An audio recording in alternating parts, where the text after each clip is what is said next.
Ah, esa es la pantalla de Alfredo. Claro, sí, exactamente.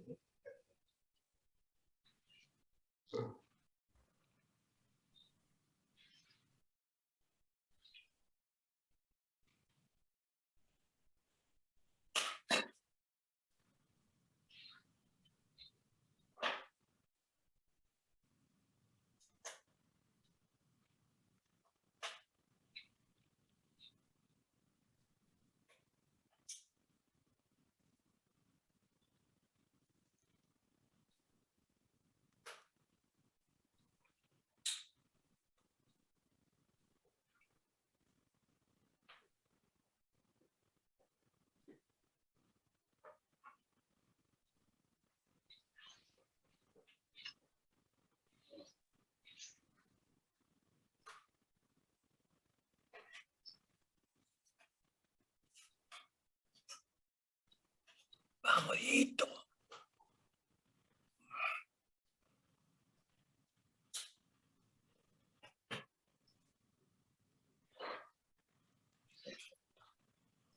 Bien,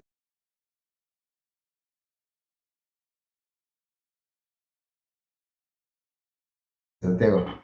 Bueno, buenas tardes a todos y a todas los participantes del curso. Vamos a iniciar una nueva jornada del curso de periodismo judicial. En este caso, para tratar y debatir lo que tiene que ver con el nuevo sistema penal que rige en la provincia de Santa Fe.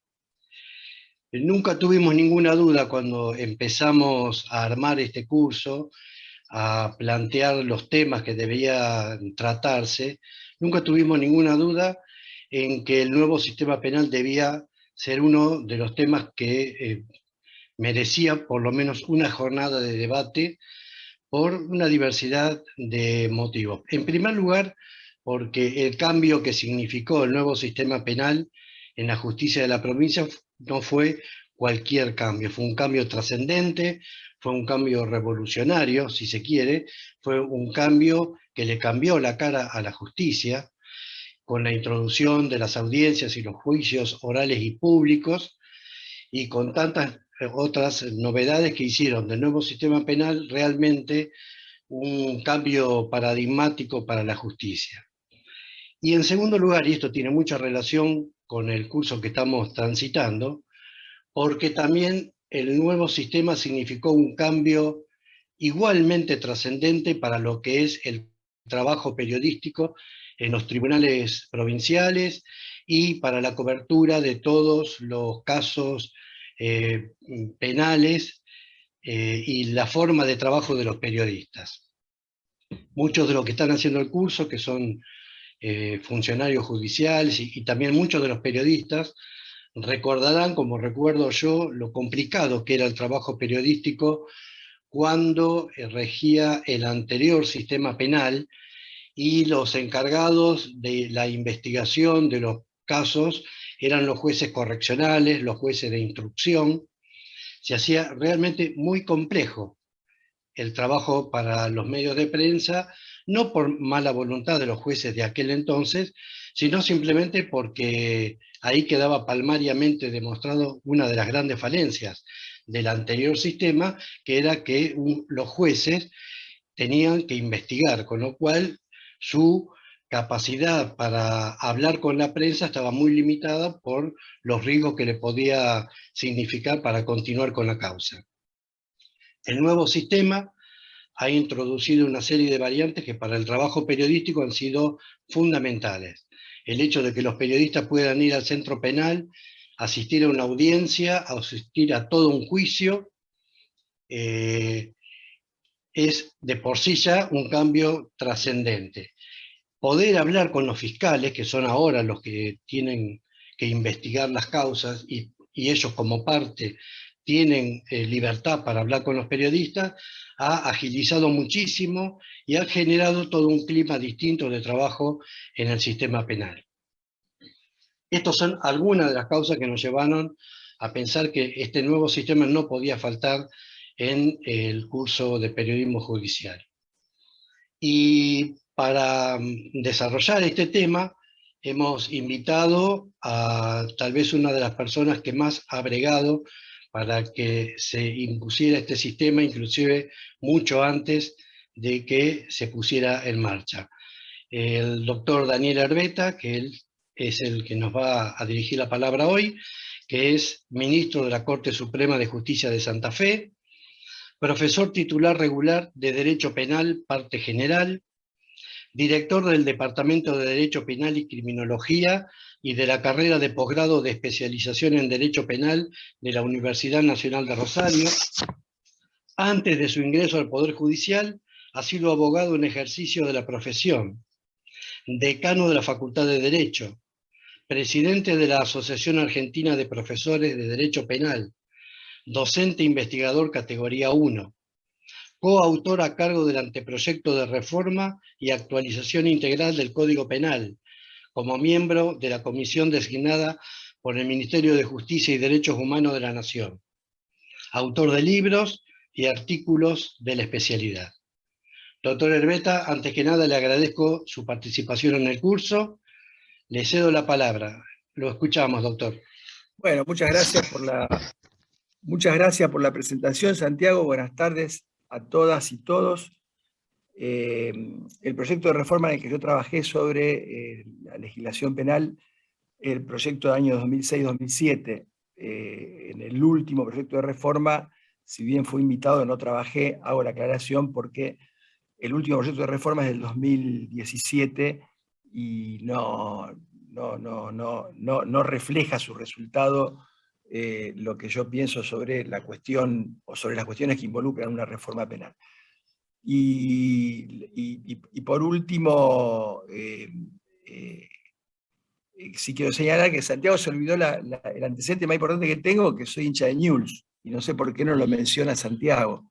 Por razones obvias, doctor. Bueno, no sé, pero sería prácticamente lo más valioso. Bueno, les agradezco a todos la asistencia a este curso. Ustedes saben que la pandemia, este hecho social total, porque en realidad la pandemia no es solo una crisis sanitaria, ¿no? Sino que ha impactado en todas las relaciones de la vida. Bueno, por un lado la pandemia, por otro lado la tecnología nos permite en alguna medida encontrarnos a través de este tipo de recursos que no son los más adecuados. No debe haber nada peor que una exposición magistral en Zoom, digamos que sería la sumatoria de dos cosas negativas.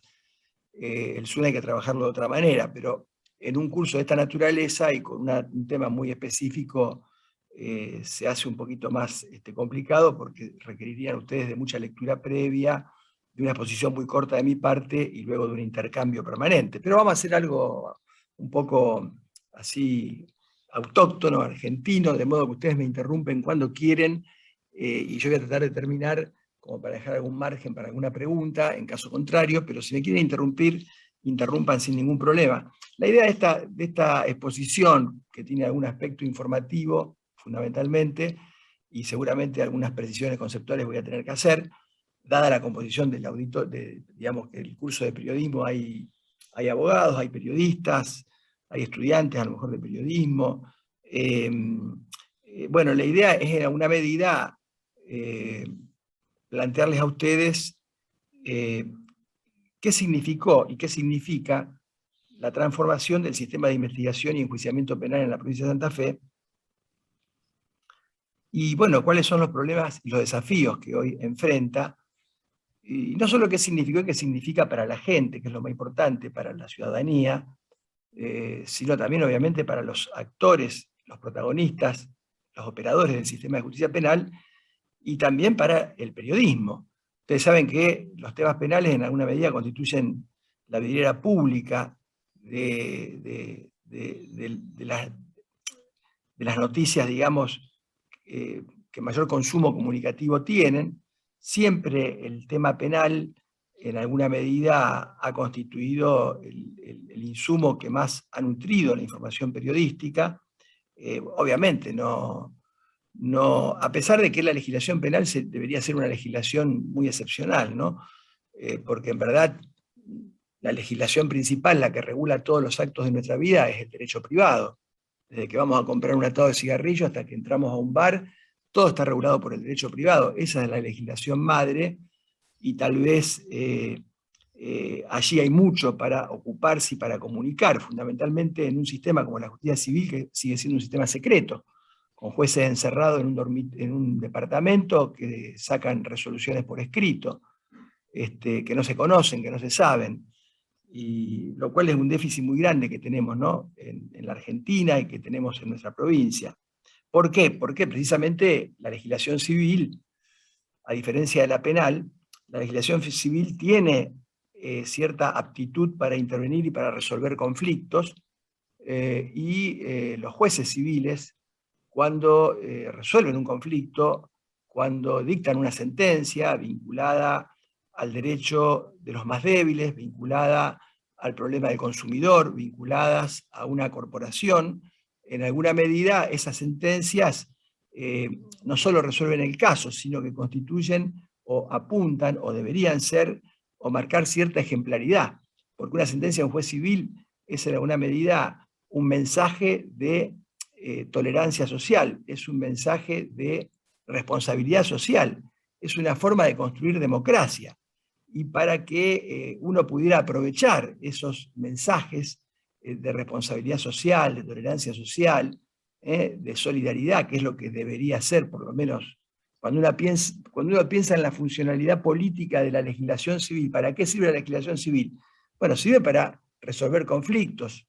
En última instancia, el Poder Judicial es un poder político que se dedica a eso, a gestionar conflictos.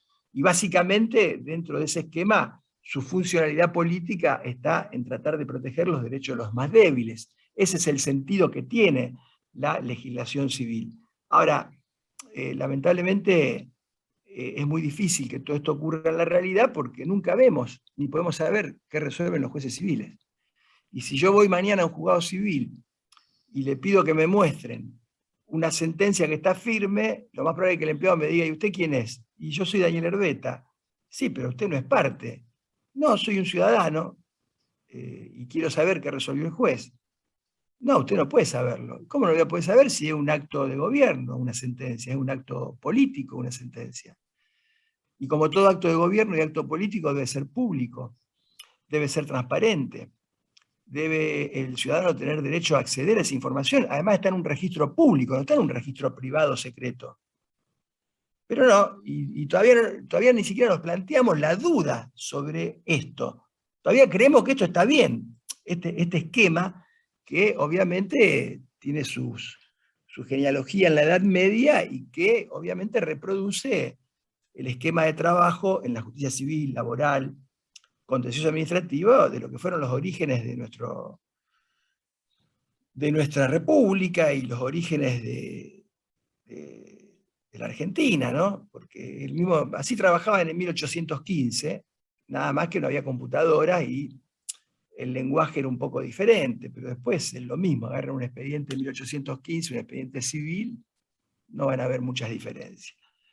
Y esto no ha cambiado porque hayamos avanzado tecnológicamente con procesos que apuntan a la posibilidad de algún tipo de trabajo remoto mediante la tecnología. ¿Por qué? Porque sigue existiendo el expediente de papel y sigue existiendo la misma matriz, sigue existiendo el mismo proceso de trabajo, el juzgado con 6 empleados, con el juez adentro encerrado, con la secretaria, etcétera, etcétera. Por lo tanto, nada ha cambiado. No tiene demasiado impacto. El impacto de las modificaciones tecnológicas sí ha contribuido a generar alguna posibilidad de trabajo remoto, lo cual no es nada poco importante frente a una situación extrema como puede ser una pandemia como la que hemos vivido el año pasado y este año. Y luego la otra ventaja es que le lleva comodidad al abogado. Ahora al ciudadano no le resolvió ningún problema, ¿eh? Al ciudadano le siguen durando 10 años los juicios, 5 años, 4 años. ¿Por qué digo esto? Porque bueno, esto en alguna medida me permite resaltar un poco más, con todos los problemas que hoy existen, el proceso de reforma que sí se ha dado en el área de la justicia penal, y que no tiene nada que ver con todo esto que yo he descrito. Y no tiene nada que ver porque la reforma al sistema de investigación y enjuiciamiento penal fue originariamente asumida no como un simple cambio normativo, no como un simple cambio de papeles. Las leyes son papeles y los papeles no se autorrealizan. Hacer leyes es muy fácil. Necesito papel y lápiz o papel y computadora. Y lo que pudo asumirse en aquel momento, más allá de las distorsiones que después la práctica puede generar, fue la necesidad de un profundo cambio cultural. La reforma al sistema de justicia penal implica y sigue implicando, ante todo, una reforma cultural, no una reforma normativa, no una reforma de normas, sino una reforma profundamente cultural y básicamente una reforma que apuntó a golpear allí en la base misma de flotación del sistema de justicia, que es lo que no pasa en los otros fueros. Es decir, lo más importante de la reforma al sistema de justicia penal no es tener un código acusatorio. ¿Qué significa un código acusatorio? Muy linealmente, significa más, pero muy linealmente explicado. Significa que dejásemos atrás un sistema de la Edad Media, de la época de la Inquisición, donde el juez de instrucción hacía de fiscal que investigaba y acusaba, y a su vez hacía de juez que resolvía. Costaron siglos cambiar este esquema, que obviamente era un esquema total y absolutamente inconstitucional. Siempre lo fue, desde 1853 hasta el 2014, en la provincia de Santa Fe, las sentencias que se dictaron en el sistema penal eran inconstitucionales por violación a un principio elemental que es el debido proceso constitucional. Y se lo discuto a quien quiera. A mí me gusta debatir. Nunca encuentro gente para debatir, pero bueno, se lo discuto a quien quiera. Eran todas nulas, violaban el debido proceso. La idea del juez que investigaba y que acusaba es una idea que tiene que ver con un momento del poder muy particular, por el siglo XI-XII, donde se genera todo este esquema de la Inquisición. Antes de la Inquisición, los conflictos se resolvían entre las partes, a través de la lucha. Había un tercero que trataba de que las reglas de juego se respetaran. Esto se conocía con el nombre de la disputatio, o las ordalías. Cuando viene el proceso de la Inquisición, había una necesidad geopolítica, una necesidad de la dinámica de poder y de los esquemas de poder de esa época, de generar una fuerte concentración, verticalización del poder. Esto era necesario para verticalizar la sociedad, era necesario para la guerra, era necesario para la colonización, y entonces aparece este esquema de la Inquisición, este poder tan brutal, donde una parte de esas necesidades tenían que ver con el sometimiento del hombre a la mujer. Esto era necesario incluso geopolíticamente. Y por eso se inventó el tema de las brujas y el tema de los disidentes, de los herejes. ¿Y qué hizo la Inquisición? La Inquisición dijo, acá no hay más conflictos que se pueden resolver entre las partes y donde hay un árbitro que va a decir o que se cumplan las reglas de juego. Acá no hay más conflicto. Acá ahora el problema es entre el bien y el mal. Acá no hay conflicto entre partes, acá hay un conflicto entre el bien, que es Dios, y que está representado por el juez, y el mal, que es el demonio, que es Satanás. Y que en alguna medida bajó a la tierra y entonces volvió loca a esta gente que son las brujas, los herejes, que son los imputados. Satanás en hebreo significa enemigo. Por eso me da mucha risa cuando algunos autores hegemónicos del derecho penal, que siempre lo han sido en Alemania, hablan del derecho penal del enemigo como algo muy moderno. Bueno, esto es premoderno, no es posmoderno, es premoderno. El derecho penal del enemigo, el concepto de enemigo nace en el derecho romano, pero básicamente la idea del enemigo y del derecho penal del enemigo es una idea de la Inquisición, como lo es la del arrepentido, como lo es la del agente encubierto, como lo es la de la responsabilidad penal de las personas jurídicas, son todas cosas prehistóricas, o sea, ahora las venden como grandes herramientas de la posmodernidad, porque no saben, no estudian, son cosas premodernas. Obviamente contra todo eso peleó el pensamiento iluminista, contra el arrepentido, contra el agente encubierto, contra la responsabilidad penal de la persona jurídica, contra todo eso, bueno, el momento más alto del pensamiento que tuvo el mundo, que fue la Ilustración, basta leerlos a ellos para encontrar todas las respuestas a estas cuestiones que hoy parecían estar de moda y son nada más que el reciclaje de viejas cuestiones. Si el problema era entre el bien y el mal, si el problema era entre Dios y Satanás, era lógico que el juez de instrucción después no fuera un juez imparcial. ¿Para qué necesitaba un juez imparcial? Si el juez estaba buscando hacer el bien, incluso al propio imputado, para salvar el alma, a una costa de destrozarle el cuerpo, porque el alma era lo importante para la eternidad. Entonces, ¿para qué quiero un juez imparcial? ¿Para qué quiero un abogado defensor? ¿Para qué quiero el derecho de defensa? Si el problema era entre el bien y el mal. Bueno, así quemaron a cientos de miles de mujeres y de personas que pensaban distinto, y así fue como se construyó el sistema inquisitivo, y fue el sistema que dominó la provincia de Santa Fe hasta el año 2014. No fue peor porque hubo muy buenos jueces, muy buenos funcionarios, hubo gente responsable, hubo otros que son impresentables, o que eran impresentables, pero no fue peor por eso. Si no, hubiera sido una catástrofe. De modo que cuando uno explica el cambio, primero tiene que tener en cuenta una cuestión que parecía que no era la más importante, porque parecía que la Constitución es para declamarla en los días patrios. Hay que tener en cuenta una cuestión de que el cambio fue un profundo cambio cultural y fue dejar de naturalizar, algo muy común en los argentinos, dejar de naturalizar lo inaceptable. Porque naturalizar un sistema de investigación y enjuiciamiento como tenía de Santa Fe ante el 2014 es propio de una persona que tiene un trastorno de la personalidad grave, profundo. Y lo naturalizamos durante años, como hoy naturalizamos otras cosas. Y como se siguen naturalizando, y hasta hace poco, ni hablar de Comodoro Pi, ¿no? Que directamente es el Disneylandia de la naturalización de todo lo que no se debe hacer.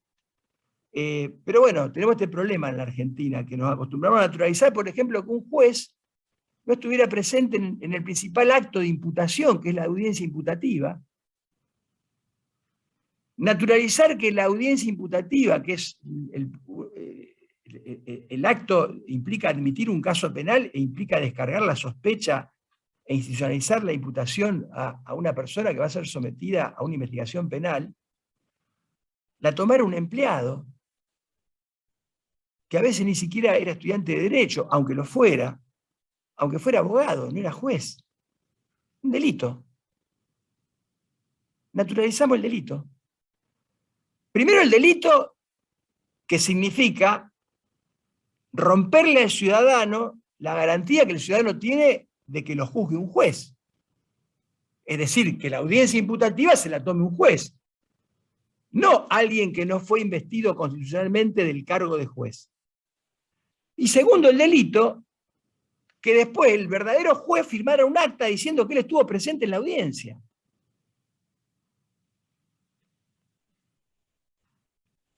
Por eso digo que la reforma implicó básicamente no solo un cambio normativo, el cambio normativo no implicó porque en realidad en la Constitución, digamos, la reforma normativamente fue ajustar la ley infraconstitucional a lo que quería la Constitución.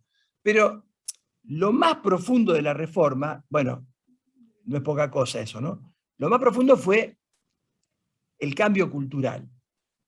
Y fue el cambio cultural que impacta de lleno en lo que es el sistema de organización judicial, en lo que es los procesos de trabajo y en lo que son los modos de gestión e incluso los modos de litigación. Porque esto implica la reforma a un acusatorio puro. Implica no solo ajustar la ley a la Constitución, sino cambiar, escúchenme bien, una concepción y un modo de ejercicio del poder, hacia afuera y hacia adentro. Y por eso la reforma tuvo tanta resistencia y la sigue teniendo. Porque la reforma implica hablar de poder y de cómo se ejerce ese poder.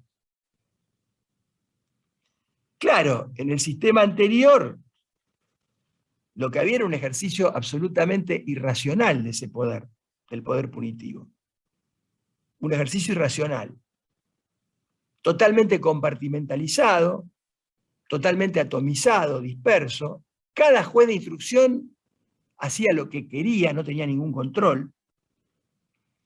La mayoría de los jueces de instrucciones, como pasa hoy en Comodoro Pi, no saben ni qué causas tienen en sus juzgados, salvo aquellas que les interesan, muy puntualmente por vaya a saber qué razón, latente o manifiesta.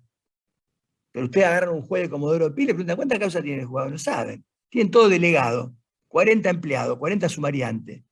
En menor medida pasaba en Santa Fe. Cada juzgado de instrucción o correccional tenía 6, 7 empleados que eran los que trabajaban de juez y preparaban el caso, estando constitucionalmente prohibido. De modo que normativamente lo que hizo la reforma fue ajustar la ley a lo que siempre debió ser, la Constitución Nacional, y después los tratados internacionales de derechos humanos. El cambio cultural tuvo que ver con que la reforma nos obligó a tratar de... Es muy feo matar el conocimiento. El conocimiento no se mata, el conocimiento siempre sirve, pero le diría que en este caso hasta nos obligó a tener que matar el conocimiento anterior, porque los grandes problemas del nuevo sistema son directa consecuencia de que los operadores siguen actuando con la lógica del viejo sistema. Entonces, ¿qué hacen? Desnaturalizan y distorsionan esta herramienta tan importante que tenemos hoy. Hoy tenemos un vehículo de alta gama. El problema es que si no lo sé manejar me voy a estrellar igual. Si yo uso el vehículo de alta gama con la lógica y la rutina y la forma de trabajar y la forma de gestionar y la forma de litigar del sistema inquisitivo de expediente papel escrito, estoy perdido. La reforma va a terminar siendo un fracaso. Y la mayoría de las distorsiones que hoy tiene la reforma se deben a eso. Pero esto es lo más importante, el cambio del sistema de organización, el cambio de los procesos de gestión y el cambio de la forma de litigar. ¿Hemos alcanzado estos cambios? No, para nada. Estas reformas se consolidan en 10, 15 años, estamos transitando ese camino, por eso este tipo de reformas requieren de mucha conducción estratégica, no la hay, requieren de mucha articulación entre los operadores y las distintas organizaciones. La hay en Rosario, dentro de todo tratamos de mantenerlas, y requiere de mucho monitoreo y control de gestión. ¿Por qué? Porque nosotros tenemos muchos problemas que los conocemos, porque tenemos experiencia de otros países y de otras provincias que se anticiparon a nosotros, entonces nos permiten encontrar una solución anticipada, pero hay problemas que se van generando por nuestra propia particularidad, idiosincrasia, por ser una provincia tan grande, con distintas realidades, y esos problemas hay que gestionarlos. Si los gestiono como un burócrata, si los gestiono al modo de la burocracia judicial, bueno, voy a tener problemas. Uso la expresión burocracia no como categoría sociológica, que lo es, sino en un sentido peyorativo, para describir una forma de trabajar dentro de las estructuras judiciales, no por culpa de la gente, sino porque las estructuras judiciales están programadas para que esto sea así. ¿Qué hace un burócrata dentro de una estructura judicial ortodoxa, como la mayoría de las que existe en la justicia civil, laboral, comercial, en la justicia penal en muchas partes del país, como la que existe en Comodoro Pi, incluso en parte penal, etcétera? ¿Qué hace? Bueno, primero el burócrata trata de hacerlo más fácil, porque lo más fácil es lo más cómodo. Segundo, nunca se va a plantear ninguna creatividad, va a ser siempre lo mismo, porque siempre se hizo así. No sabe bien por qué, pero siempre se hizo así.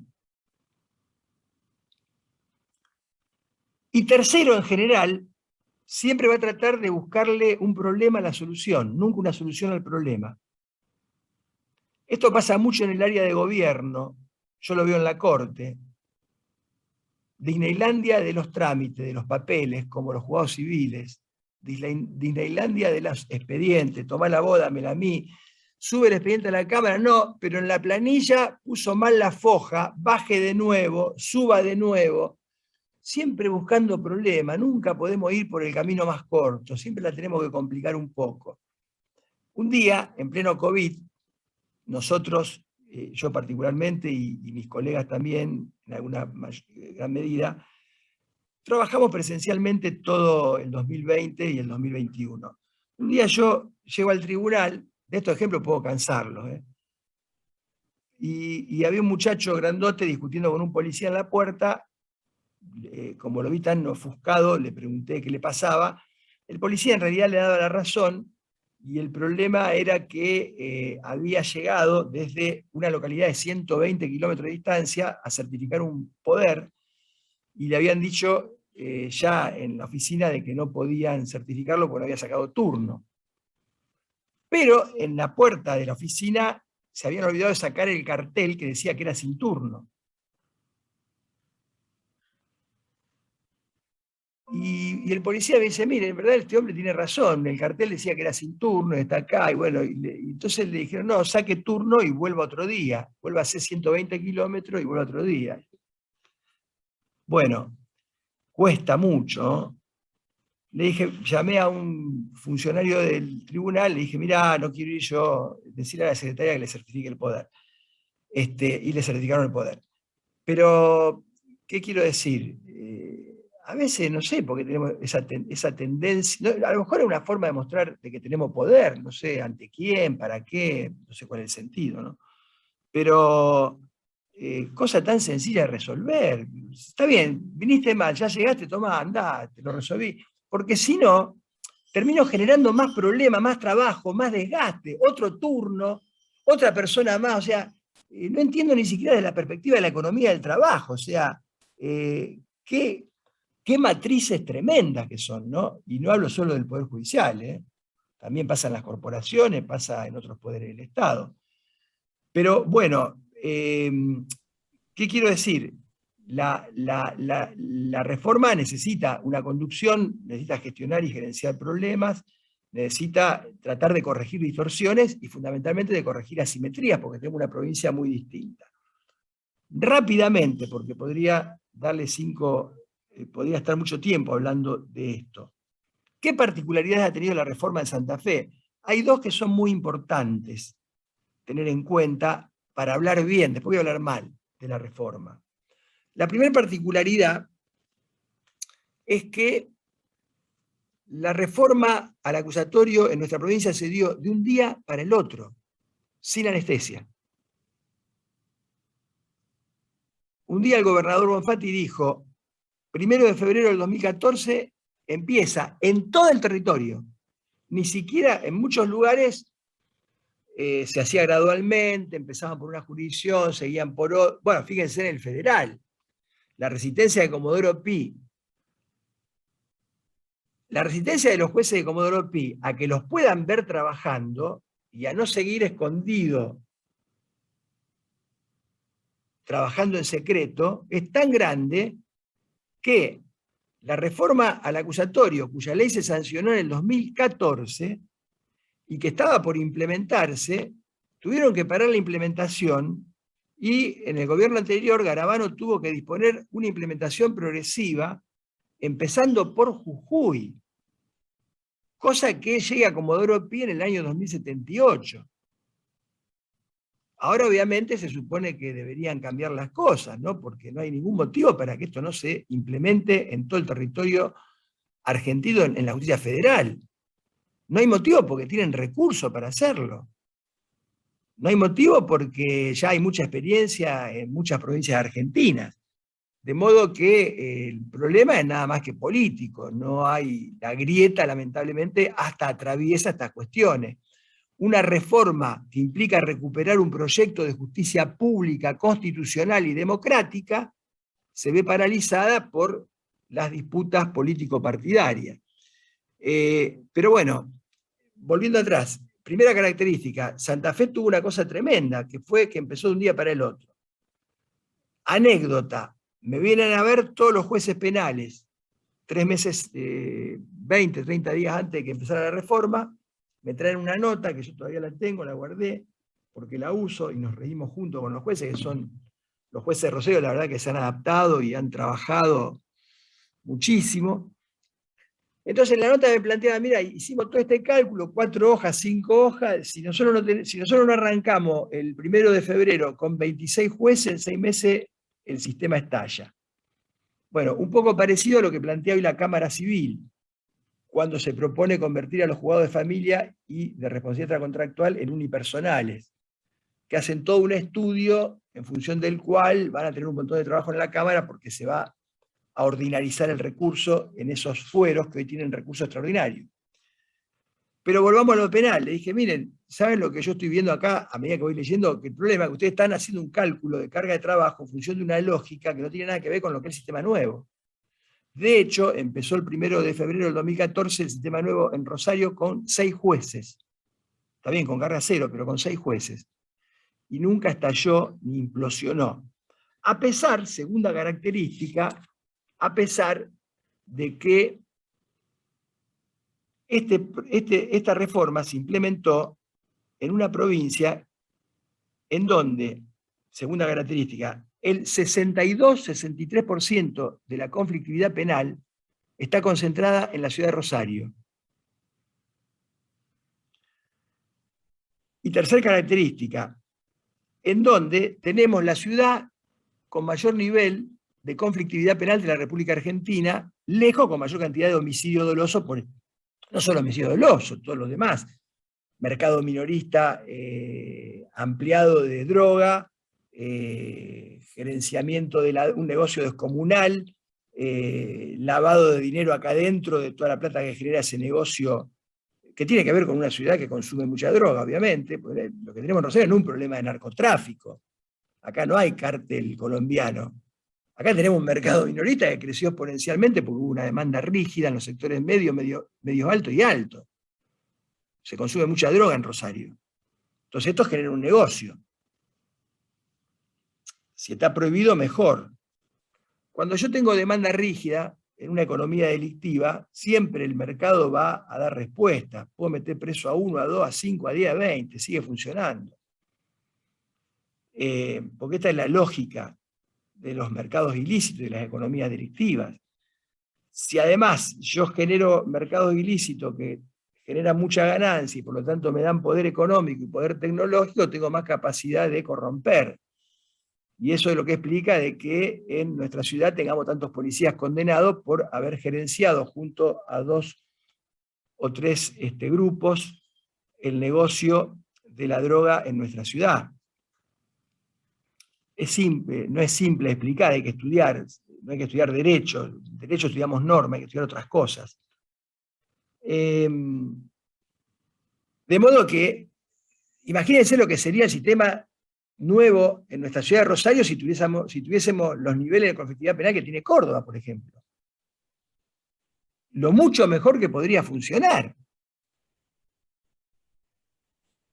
Sin embargo, el CEJA, que es una organización a nivel internacional de capacitación en las reformas judiciales, durante 4 años consecutivos usó Rosario para dar sus capacitaciones, porque acá además no necesita programar nada, porque tenemos un promedio de 60 a 70 audiencias orales por día. No existe en el país esto.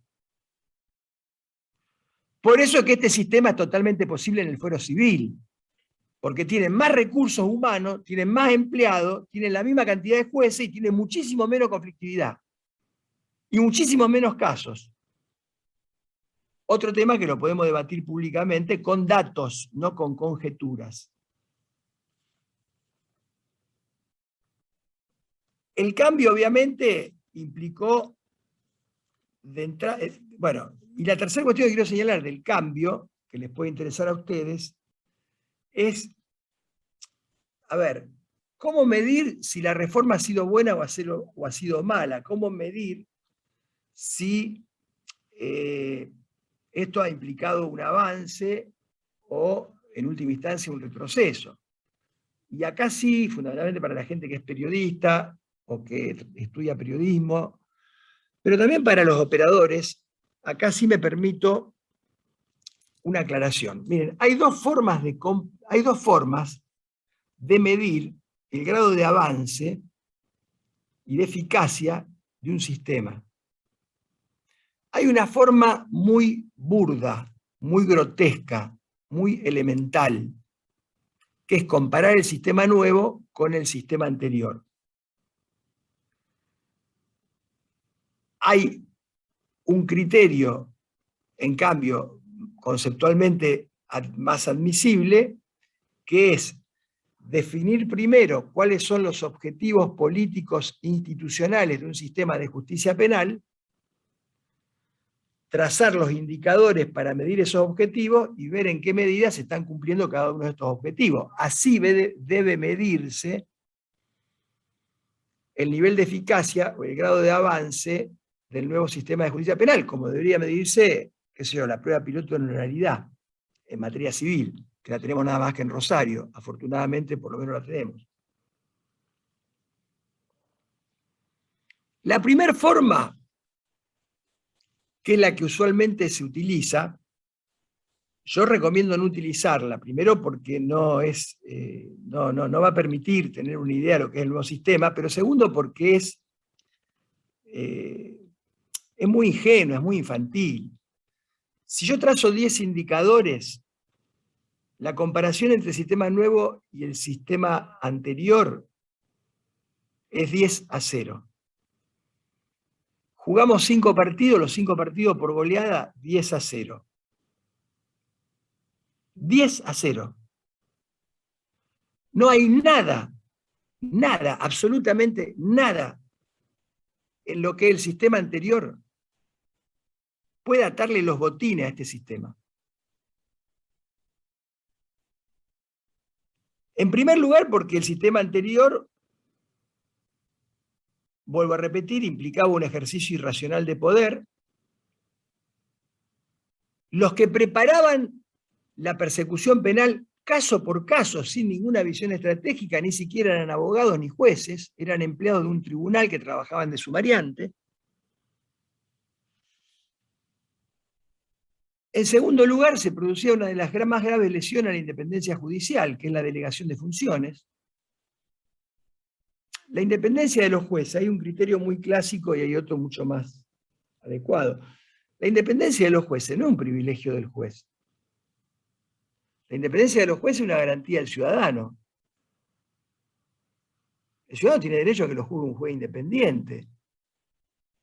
No es el juez es una condición, es inimaginable. Es como decir a un juez garantista. ¿Y qué quiere que sea? ¿Un juez fascista? ¿Un juez que viole la Constitución? O sea, un juez antigarantista, una contradictio in terminis. Un juez no independiente, una contradictio in terminis. Es a la esencia del juez que sea independiente. Si el juez no es independiente, estamos mal, ¿eh? ¿Por qué? Porque la independencia es una garantía del ciudadano. Todo el sistema anterior, como el sistema de justicia en general en la Argentina, se apoya en la delegación de funciones.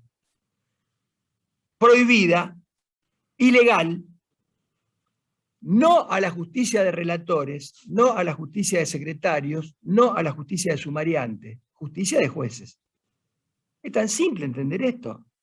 ¿Quién lo dice? ¿Herbeta? No, yo leí la Constitución, ni la estudié, la leí. Pero naturalizamos que los jueces deleguen nada más y nada menos que una función indelegable como es la función jurisdiccional. Ya con ese solo dato, miren todo lo que ganamos de un día para el otro en el sistema penal, porque no hay más posibilidad que en una audiencia pública ponga a mi empleado, a mi relator o a mi secretario. tiene que estar el juez de cuerpo entero. Si está el juez de cuerpo entero, no necesito tener un secretario. Porque el secretario, ¿de dónde viene? De secretum. ¿De dónde viene secretum? De la época de la Inquisición. ¿Para qué estaba el secretum, el secretario? Porque como en la Inquisición el proceso era secreto, tenía que haber alguien que diera fe de lo que decía el arrepentido, el torturado, etc. Porque era en secreto. En una justicia pública, transparente, si está el juez, ¿para qué quiere un secretario? Nadie tiene que dar fe de nada, porque está el juez, como corresponde, ejerciendo la función judicial, y están las partes. Con lo cual, ahora puedo aprovechar este recurso humano, secretario, para que, como hicimos en Santa Fe, optara por ser fiscal adjunto, defensor adjunto, o ir a trabajar a las oficinas de gestión judicial.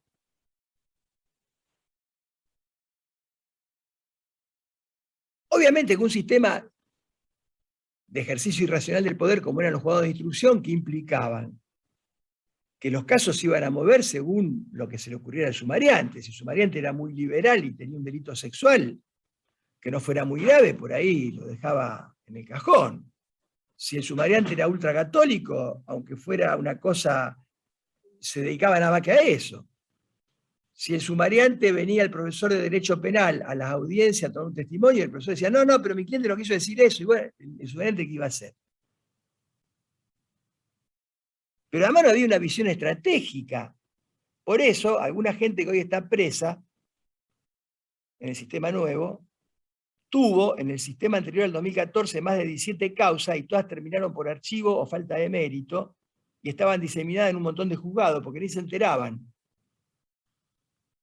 Esto es lo que se llama investigación caso por caso, no persecución penal estratégica, que es lo que debe hacer un ministerio público fiscal. Obviamente que este sistema y esta estructura feudal del juzgado, que es de la época, favorecía la colonización del Poder Judicial. ¿Por qué se colonizó Comodoro Pi? ¿Por qué Comodoro Pi se convirtió en un campo de lucha político partidario, lo cual favorece la colonización de los jueces por parte de la política, y por eso no hay independencia judicial allá? Porque tiene este sistema. En un sistema de audiencias públicas y orales, en un sistema donde no hay un juez dueño del caso,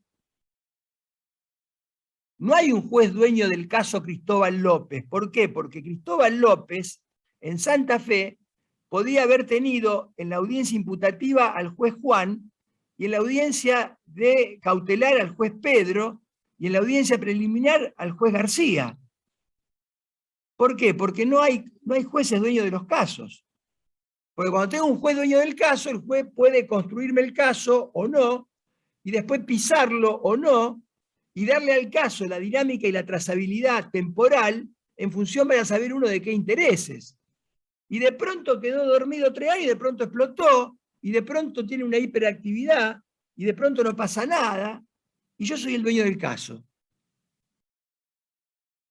En un lugar donde hay un ejercicio irracional de poder secreto, yo puedo, por ejemplo, llamar a un arrepentido y decirle, mira, si vos no decís esto, vas preso. Si vos decís esto, no vas preso. Y aparte, como no lo grabo, ni es audiencia pública, nadie se entera. Hasta que después lo denuncien y se enteran que pasó esto. Porque hasta se violó la ley del arrepentido. La propia ley exige que haya un registro audiovisual. Eso no lo podría hacer en un sistema como el que tenemos en Santa Fe. En un sistema como el de Comodoro Pi, yo puedo tomar cualquier decisión, puedo reabrir una causa, no reabrirla, puedo hacer esto, lo otro, perseguir, no perseguir, nadie me ve. En un sistema como el que tenemos acá, de dar misa en latín y de espaldas a la gente, el juez tiene que dar una liturgia en castellano y mirando a la sociedad, y que se haga cargo. La carita la tiene que poner. Adelante los abogados de las partes, y puede ir la gente. Y si no va la gente, deberíamos generar, Santiago, la forma de que los alumnos de los colegios vayan a ver audiencias públicas, porque también es una forma de construir ciudadanía. Si no tengo gente en las audiencias, ahora no, porque tenemos la pandemia, pero cuando no haya pandemia, llevemos a los alumnos de los colegios, llevemos a los alumnos del secundario. Porque nuestra Constitución nos pide un proyecto de justicia penal y civil pública, no escondida, no secreta. Obviamente que si yo puedo colonizar el Poder Judicial, esto perjudica la independencia. Y bueno, ¿esto en qué se tradujo en el sistema penal de Santa Fe? La tasa de esclarecimiento de homicidio. Miren, el homicidio doloso es el único delito que se puede contar bastante bien, porque los muertos es muy difícil de ocultar. En cualquier país más o menos muy desarrollado, con muchos recursos tecnológicos, con una buena estructura policial, que ese es otro tema que no voy a poder hablar hoy, porque mucho del futuro de la reforma depende de eso, y con un sistema judicial moderno, la tasa de esclarecimiento del homicidio está en el orden del 90%. 92%. En el sistema anterior al 2014, la tasa de esclarecimiento de homicidio doloso en nuestra ciudad era del 23%. Hoy estamos en un 60%. ¿Quieren datos? Ahí tienen datos. 23%. Yo hice una investigación, un equipo de la facultad que dirigía yo, hicimos una investigación en 3 barrios, digamos, límite temporal, tal año a tal año, espacial, los 2 barrios de mayor concentración geográfica de homicidios dolosos. Expedientes de homicidios dolosos, obviamente víctimas pobres. No sé, doy 3 casos, voy a dar de los muchos más que podría dar. En un caso, el expediente había sido pedido ad effectum videndi por la sección homicidio de la policía, después de haberse iniciado el sumario, y hacía 5 años que lo tenía la policía, obviamente con la investigación paralizada. En otro caso, el expediente de un homicidio doloso estaba en un juzgado laboral. Llamo a la secretaria de juzgado laboral, le digo, doctora, ¿usted tiene ese expediente? Déjeme buscar, doctor. Me llama, contenta la secretaria, contenta, doctor, sí, acá lo tengo, lo encontré. Ah, sí, ¿cuánto hace que lo tiene? 3 años. ¿Usted hace 3 años que tiene un expediente penal de investigación del homicidio, el original, en su juzgado laboral? Sí, doctor, dice, y es común, no es el único.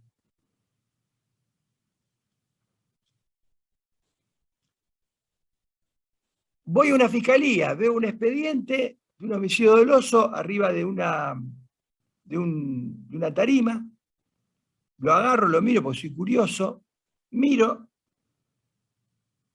el expediente tenía 30, 35 fojas, un homicidio del año, esto habrá sido en el año 2016, 2017, el expediente era un homicidio del año 2011, tenía la autopsia, el informe médico, 2013, pongámosle, o 2012, porque habían pasado 5 años. 5 años después aparece un papel de una secretaria diciendo que con motivo de la mudanza por el cambio de sistema encontré traspapelado este expediente, lo remito al fiscal a los efectos que correspondan. Puedo seguir. Es una investigación que se hizo en el marco de un proyecto de investigación de la Facultad de Derecho. Vuelvo a repetir, no fue peor porque había muchos funcionarios y jueces muy responsables y con mucha vocación y que le ponían compromiso, porque uno de los problemas que tienen todas las organizaciones en el mundo es cuando la gente no tiene compromiso con lo que hace. Cuando yo no tengo compromiso con lo que hago, estoy perdido. Entonces sí naturalizo todo. Yo voy caminando por el tribunal, hace 1 año que estaba en el tribunal, toda la vida ejercí la profesión de abogado. Me encuentro con una chica que hola doctor, ¿cómo le va? Había sido alumna mía, me para, me saluda, estaba embarazada, y una... Ah, le digo, ¿estás por tener familia? Sí, sí, le digo, uy, qué bien, pero te veo, ¿cuánto te falta? Ahí me falta, dice, 3 semanas. Ah, qué bien, le digo, ¿qué estás trabajando? Yo no sabía, pensé que estaba trabajando de abogada. ¿Qué está ejerciendo la profesión? No, doctor, yo trabajo en el tribunal. ¿Cómo trabaja en el tribunal? Sí. ¿Pero de qué trabaja? Yo soy secretaria subrogante en el juzgado civil tal. ¿Pero cuánto te falta para tener? Y 3 semanas. ¿Pero cómo estás trabajando? Sí, me dice, porque los subrogantes no tenemos licencia por maternidad. ¿Cómo tiene? ¿Por qué? Y dice, no, porque un reglamento, dice, de la corte. Yo dije, trágame tierra. Bueno, se cambió el reglamento, obviamente, pero se cambió en el año 2008, no se cambió en 1990, en 1984, 86. ¿Qué quiero decir? Cuando uno no tiene compromiso, pasan cosas y uno las ve como natural. Un juicio dura 10 años. Hay jueces que parece que es natural que dure 10 años. Ahora, si te llegan a atrasar el pago del sueldo 15 días, ahí reacciona toda la corporación. Las corporaciones son buenas para defender, por ejemplo, la independencia de los jueces. Para defender los agravios a la independencia judicial, para defender la autonomía del Ministerio Público Fiscal. Para eso es importante el asociacionismo, para defender los principios y los valores de la Constitución. Para eso sí es importante.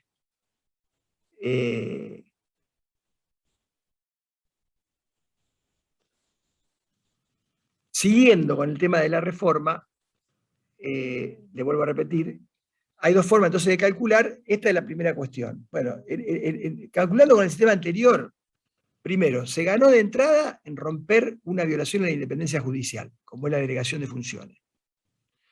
En segundo lugar, se ganó recuperando transparencia y publicidad de los actos de gobierno del Poder Judicial.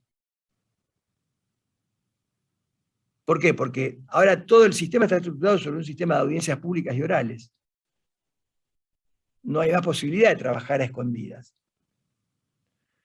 Esto antes era imposible.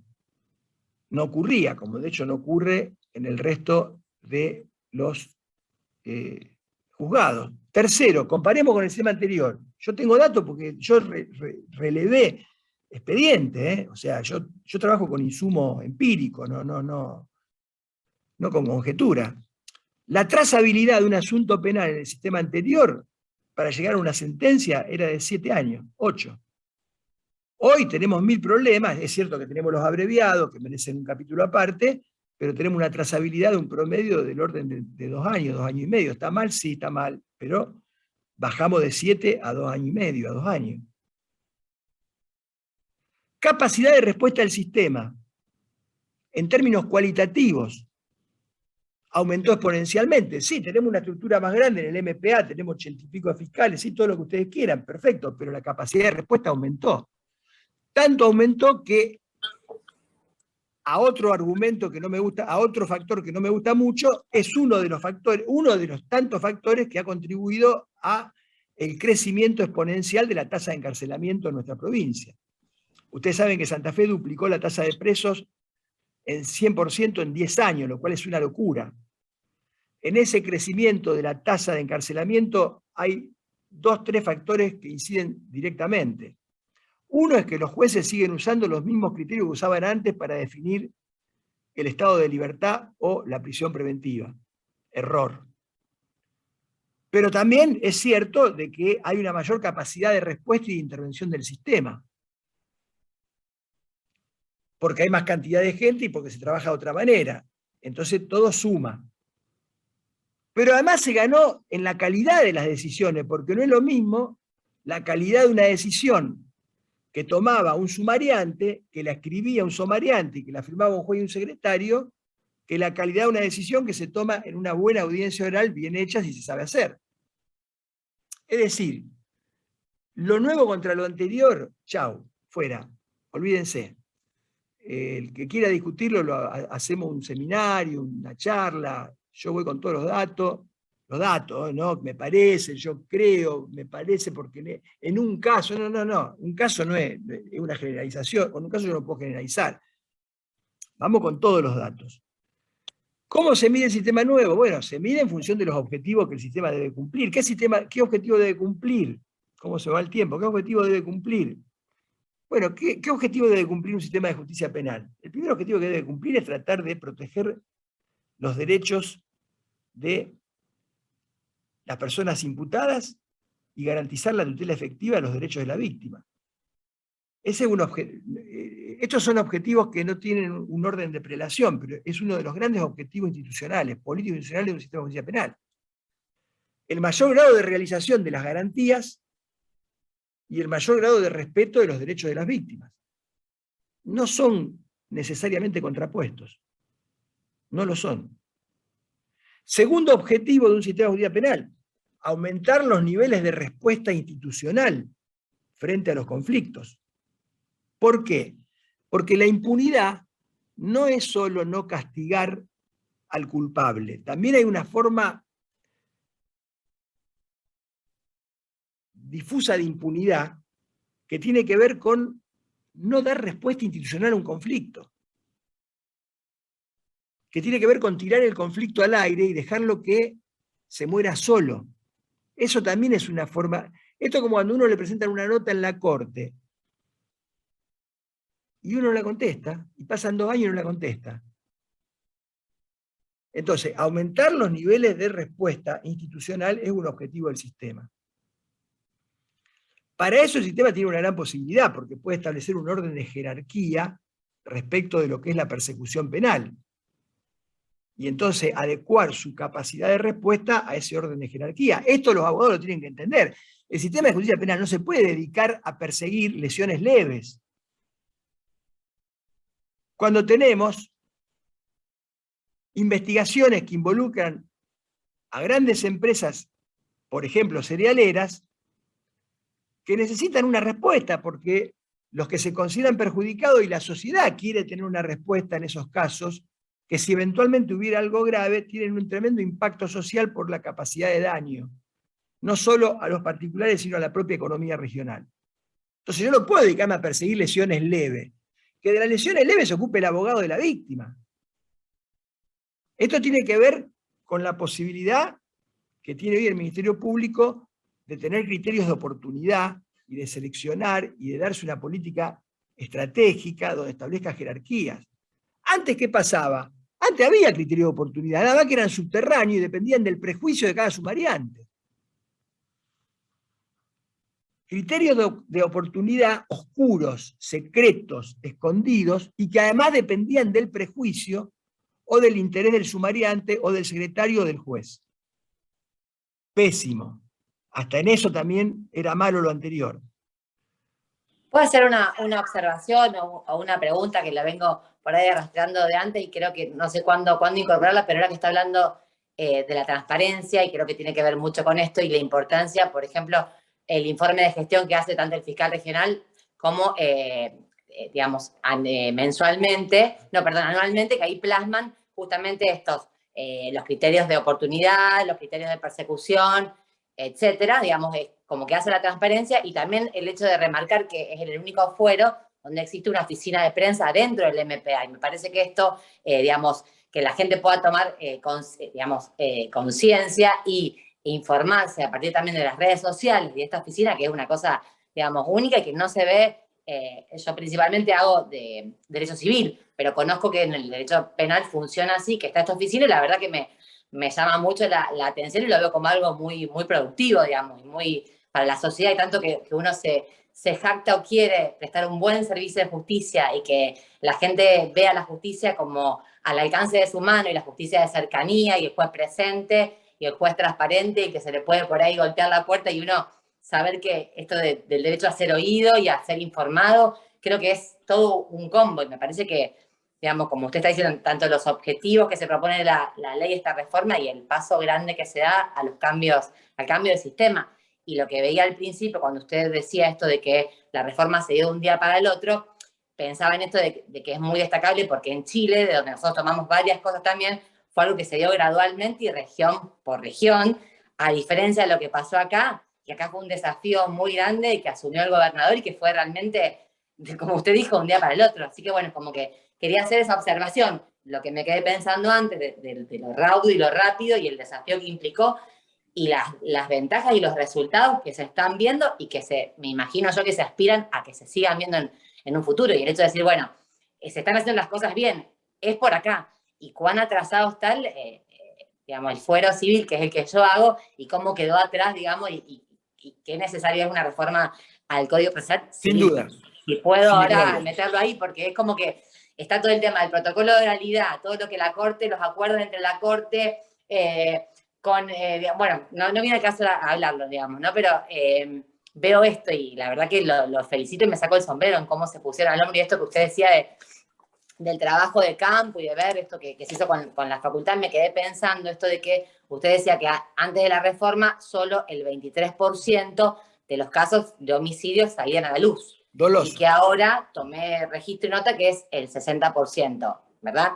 Y la pregunta que tenía para hacerle era si eso tiene que ver con los imputados o con los condenados. ¿A qué refiere ese 60%?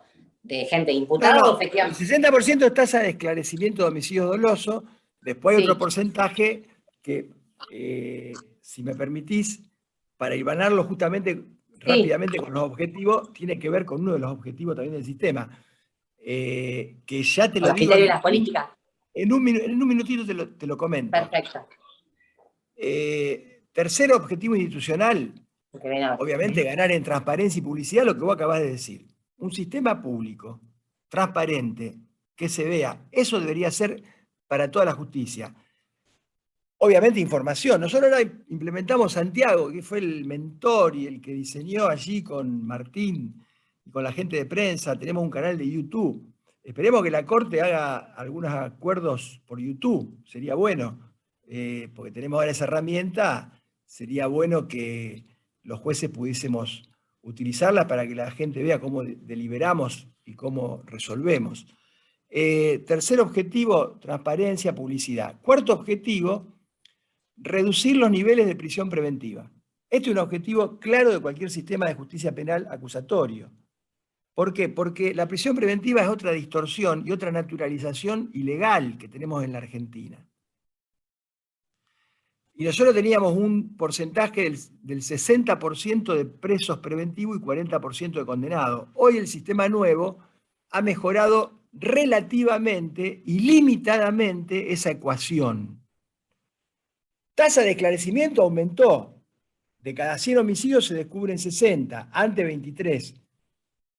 Ahora bien, presos preventivos, presos condenados, ahora estamos en un 47% de presos preventivos, 46, y un 54% de condenados. Es decir, han aumentado las condenas y se ha reducido la cantidad de presos preventivos. Sigue siendo un montón, porque sigue habiendo problemas que tienen que ver con la gestión del sistema y que tienen que ver con la litigación y los criterios de los jueces. ¿Por qué? Porque no podemos, en la gestión del sistema, no puede ocurrir que entre la acusación del fiscal y la audiencia preliminar pasen 5, 6 meses, 7 meses, y entre la audiencia preliminar y la audiencia de juicio pase un año. Esto es inadmisible. Esto, si no se corrige pronto, y lo estamos trabajando, va a terminar mal. Y esto permitiría, preparar un caso rápidamente. Si hay elementos, acusar y que se haga el control de la acusación, que es la audiencia preliminar. Y ahí mismo fijar la audiencia de juicio a 20, 30, 40 días, nos permitiría tener más trazabilidad en la respuesta y reducir notablemente la cantidad de presos preventivos y resolver un problema como es el problema de los presos preventivos. Y quinto objetivo institucional que nunca se pudo resolver, los sistemas, las reformas nuevas apuntan también a tratar de modificar la selectividad del sistema penal. Nosotros tenemos un sistema penal que en el mundo es estructuralmente selectivo, siempre va hacia un mismo lado, difícilmente va para otro lado. De vez en cuando va para otro lado porque siempre es necesaria una excepción que justifique la regla. Bueno, en el sistema del año... Miren, yo trabajé 30 años de abogado y tuve una sola condena, un solo cliente condenado.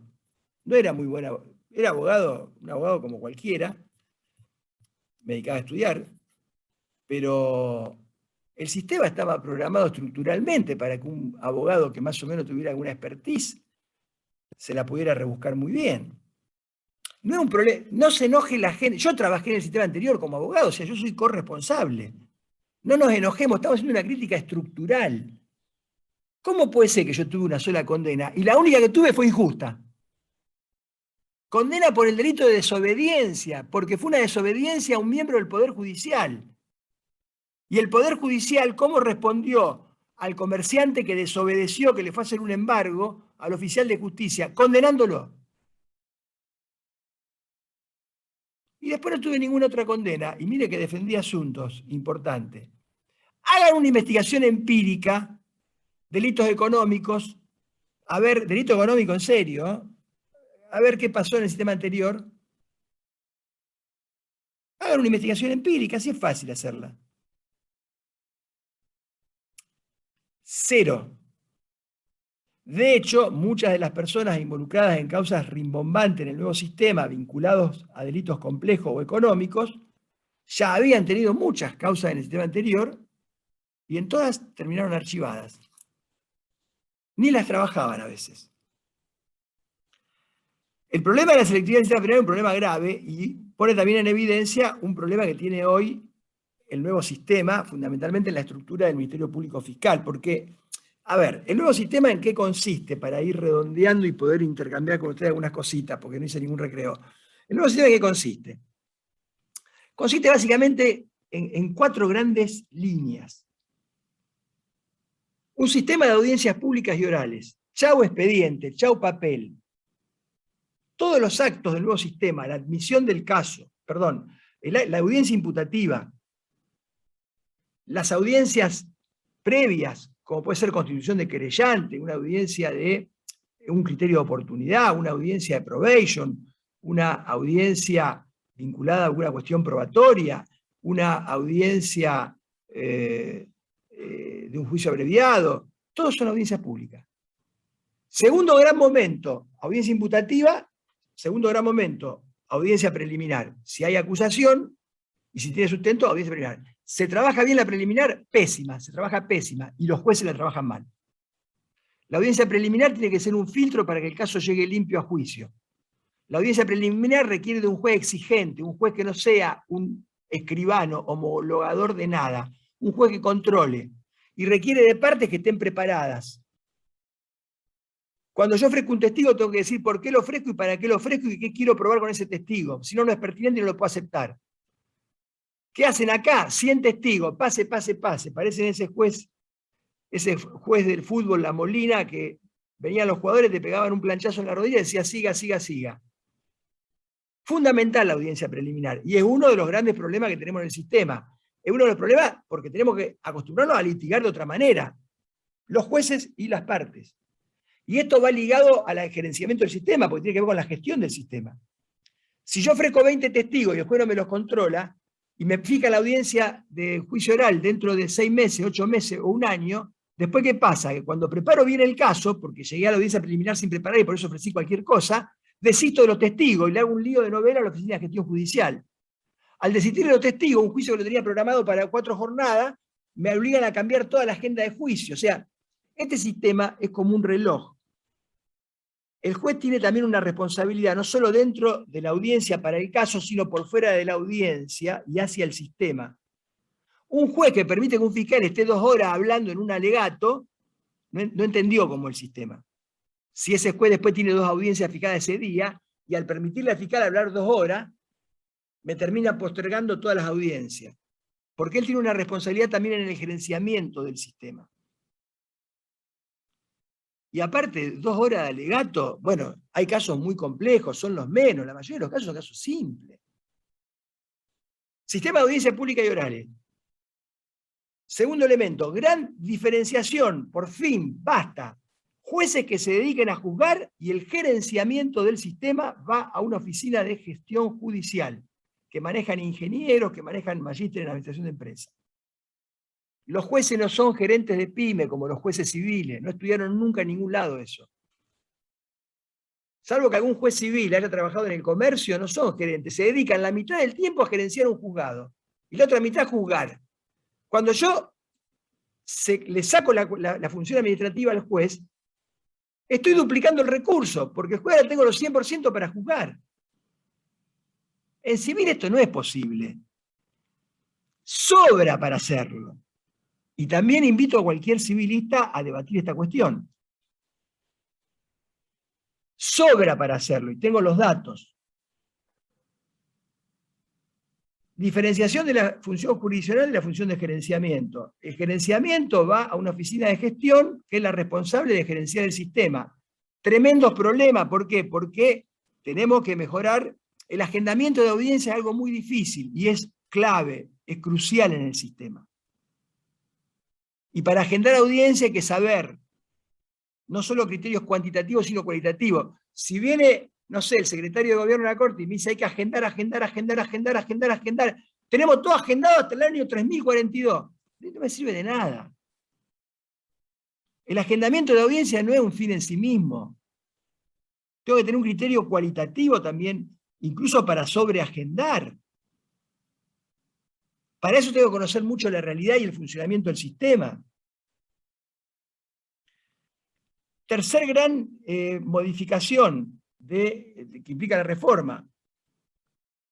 Audiencia pública y orales. Oficinas de gestión. Una estructura autónoma para la defensa, Servicio Público y Profesional de la Defensa, y una estructura autónoma para la persecución de los delitos y la acusación, Ministerio Público Fiscal. La defensa funciona bastante bien, tenemos defensores públicos de primer nivel. ¿Por qué? Porque fue pensada y organizada al modo de un gran estudio jurídico. Y el MPA también porque tenemos gente muy capacitada, como el fiscal general actual, los fiscales regionales, etc., pero el MPA empieza a plantear problemas. En función de la demanda y de la dinámica de la conflictividad en algunos lugares de la provincia, y especialmente en Rosario. Y estos problemas del MPA se traducen en algo que debemos evitar, que es muy distorsionador del sistema acusatorio. Lo debemos evitar todo, los jueces, los de la oficina de gestión y los fiscales, que es la burocratización del sistema. Que es volver a caer, cambié el envase pero sigo con el mismo contenido. No podemos tener un sistema acusatorio como el de Santa Fe que se dedique solamente a procesar los casos que le trae la policía. Eso hacía antes el sistema viejo. Arrancamos con todo, fiscales en el lugar del hecho, fiscales promoviendo investigaciones. Ya nos empezamos a relajar. El MPA no puede trabajar con una agenda que le marque la policía, porque son pícaros. Me piden 20 allanamientos por día. ¿Y los jueces qué hacen? ¿Los despachan así libremente? No. Pregúntenle los jueces a los fiscales qué pasó con esos 20 allanamientos diarios que les despacharon alegremente. Y esto es una forma de romper la selectividad del sistema. Lo único que no puede hacer un Ministerio Público es trabajar con la fragancia. Nosotros, por suerte, hemos mejorado notablemente. De hecho, ustedes conocen investigaciones que son de Estado público, vinculados a factores de poder, vinculados a empresas, vinculados a cuestiones económicas. Pero falta mucho. Si la unidad de delitos complejos se ve desbordada porque hay mucha denuncia por cuestiones vinculadas a empresas cerealeras, por cuestiones vinculadas a esto, lo otro y lo otro, que todos ustedes saben, muchachos, y bueno, habrá que redistribuir los recursos. Y habrá que fortalecer esa unidad de investigación. Porque yo quiero también ver la respuesta en ese tipo de delitos. Y para eso, el Ministerio Público tiene que tener una adecuada redistribución. ¿Necesita más recursos? Probablemente sí. Entre tanto, hay recursos. Vamos a tratar de redistribuirlo en función de un orden de jerarquía. ¿Qué me interesa investigar? Bueno, obviamente, si yo tengo a mi cargo diseñar una política de persecución estratégica, yo puedo establecer cuáles son las prioridades, porque no podemos investigar todo, no pasa en ningún lugar del mundo. Y esto se puede explicar y se le puede explicar a la legislatura. Mi estrategia es trabajar, a estos nichos a punto, porque son el gran problema. Obviamente un homicidio lo tengo que investigar. Pero también tengo que investigar determinadas economías delictivas y tengo que investigar el delito económico complejo que involucra... A ver, el lavado de dinero la Corte tiene un fallo muy importante. Dijo, señores, cuando los muertos se producen en Rosario, en Santa Fe, son producto de manejo de droga en Santa Fe, son producto de... el lavado no es federal, ¿eh? No, que no vaya al federal. Vamos a investigarlo acá. Porque hace al mismo contexto delictivo. Pero en el lavado del dinero de la droga en Rosario no intervienen los que están presos en la cárcel, ¿eh? Interviene gente de otro nivel. Entonces, ahí es necesario potenciar esas unidades de investigación para poder alcanzar estos objetivos, que es romper, disminuir la selectividad del sistema. El sistema es selectivo naturalmente, lo ha sido siempre, por una cuestión, le diría, no conspirativa ni ideológica, sino por una cuestión burocrática. Si yo le dejo la investigación a la policía, ¿qué va a hacer? Lo que hace un burócrata, va a ser lo más fácil. Lo más fácil que lo más cómodo. ¿Qué es lo más fácil y más cómodo? Atrapar a una persona que tenga cara de delincuente, se vista como delincuente y además delinca burdamente porque no fue entrenado para delinquir de otra manera, porque no pudo ir a la universidad. Sí, eso también lo investigo yo, lo encuentro yo. Control de la policía, fundamental. Tenemos un organismo de investigación importante, que ha dado muchas cosas importantes, pero limitado a una cantidad de delitos. No podemos caer en lo que pasaba en el sistema anterior, donde la policía era dueño de todos los casos. El otro día, en un caso de lesiones leves, no instadas, donde había culpa de la supuesta víctima, toda una comisaría girando en torno al conductor del vehículo a las 4 de la tarde y mintiéndole, sumariante de la comisaría, el encargado de la comisaría, el comisario no estaba, 5 horas de tiempo, una persona retenida, y cerca de 6, 7 policías perdiendo tiempo, en un hecho que ni siquiera era delito. ¿Saben qué tiene que hacer un fiscal con eso? Denunciarlo a todos. Porque no es un caso aislado. Y yo de lo que digo tengo pruebas, y me hago cargo. Y así hay que explicar las cosas, porque no podemos explicar las cosas hablando del sexo de los ángeles. Hay que explicar las cosas con los datos de la realidad. Estos son los datos de la realidad. Hay un protocolo de la Fiscalía, lesiones leves, estado de libertad y no se pide antecedentes.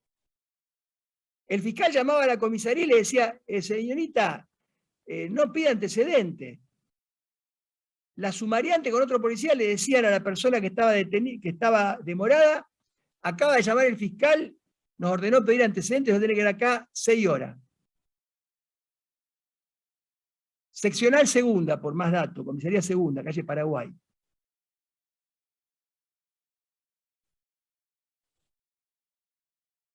Estas cosas no son menores, porque marcan una impronta y marcan una matriz y un formato de trabajo que es lo que tenemos que romper.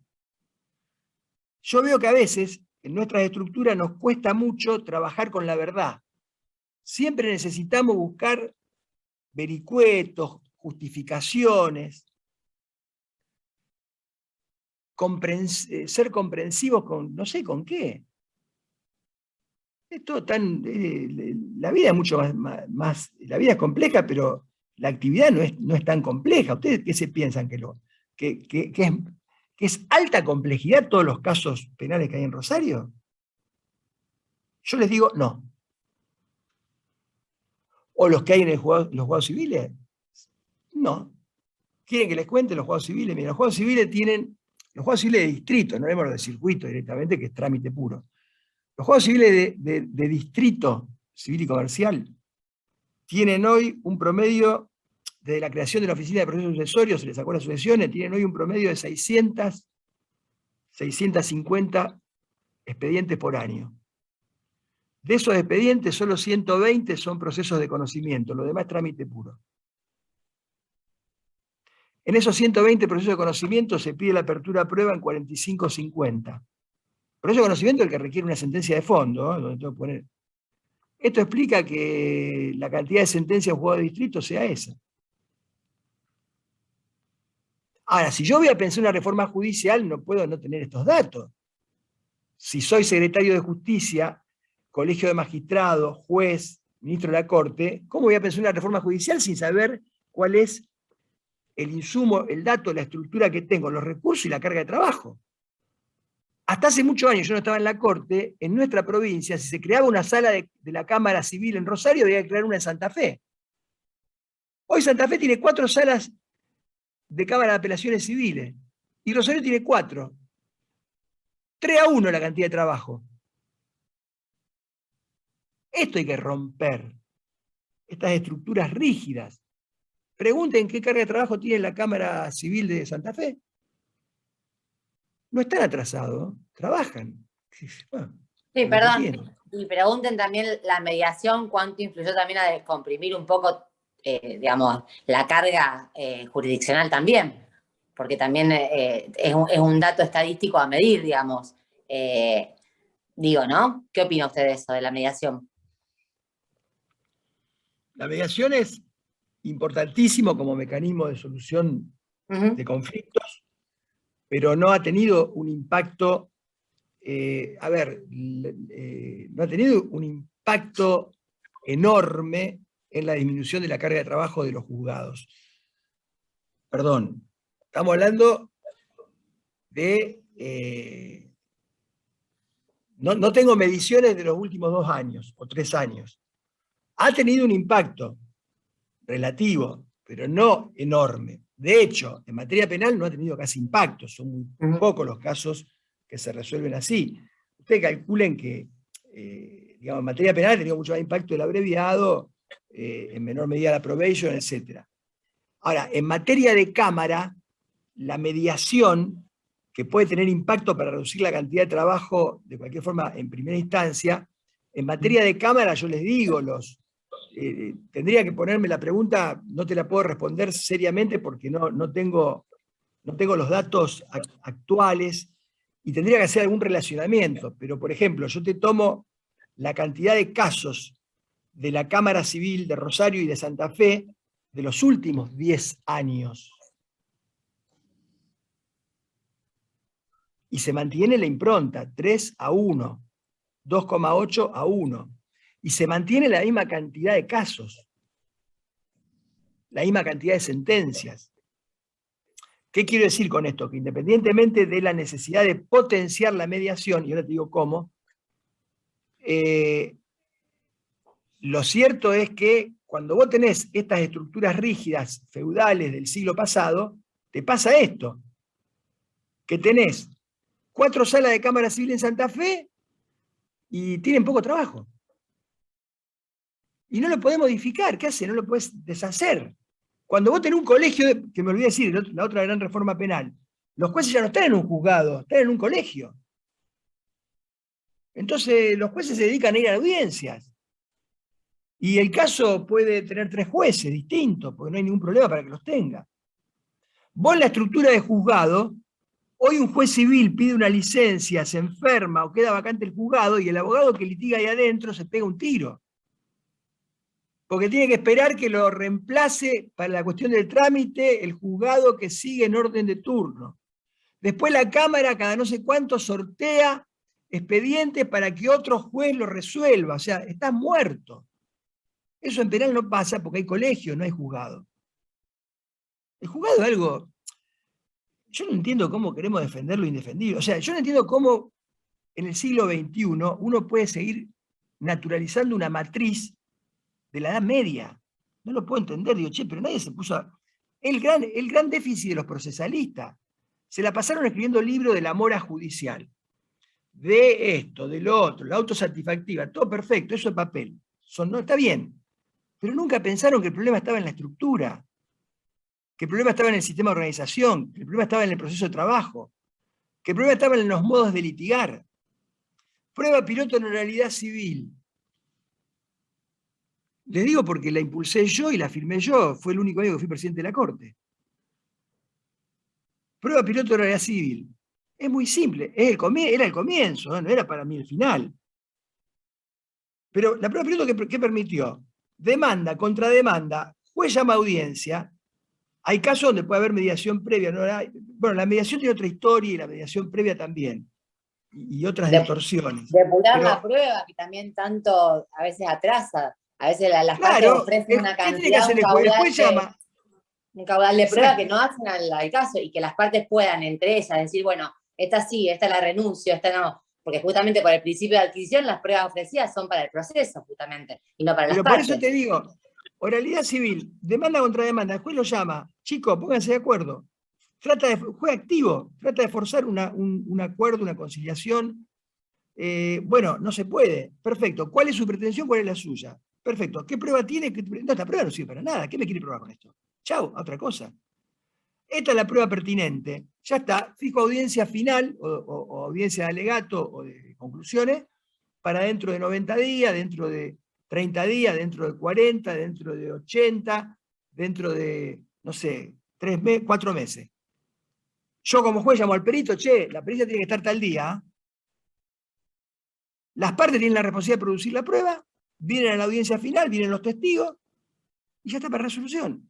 Y todo en audiencia oral con el juez presente. Y cuando en la audiencia inicial o preliminar el juez convoca demanda y contrademanda en civil, ¿saben cómo los abogados dejan de chicanear? Porque sentarme a traer una computadora y escribir 400 hojas y decirle de todo al juez, a la otra parte y demás, lo hace cualquiera. Ahora, ir a una audiencia y poner la cara, esto lo muestra el sistema penal, cómo se redujeron las recusaciones, las incidencias y los chicaneos. Seguirá habiendo, pero se redujeron notablemente. Con el papel escrito, es Disneylandia de los trámites, el cuento de nunca acabar. Es el tomar la boda, dámela a mí.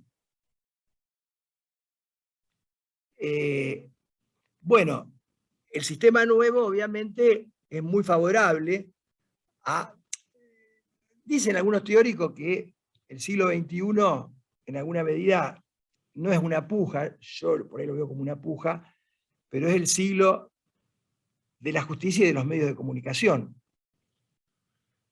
Y es probable y es posible que sea así. Pero para que sea así necesitamos una justicia independiente, pública, transparente, y también necesitamos un periodismo independiente. Y entonces tenemos que trabajar mucho en la justicia y en el periodismo. En los dos lados. Porque evidentemente el periodismo ya ha ocupado un lugar central. O sea, hoy vivimos, a ver, en la década de los 90, las grandes corporaciones se dieron cuenta que si compraban medios, tenían muchas posibilidades de comprar y vender impunidad. Hoy se dan cuenta que pueden generar hasta esquemas de poder funcionales a sus propios intereses. Por eso son tan codiciados los medios. Y si además tengo un modelo de concentración mediática, estamos... Pero vayan a decirle a Biden, si un empresario en Estados Unidos puede tener todos los canales, los cables, el teléfono, la televisión, etcétera, etcétera, pero se les ríe a las carcajadas. Vayan a Estados Unidos, vean cómo es la ley en Estados Unidos. El problema del periodismo en la Argentina es grave, porque, digamos, al haber tanta concentración mediática, el medio casi se convierte en un partido político. Y esto se visualiza. Hoy los partidos políticos están totalmente debilitados.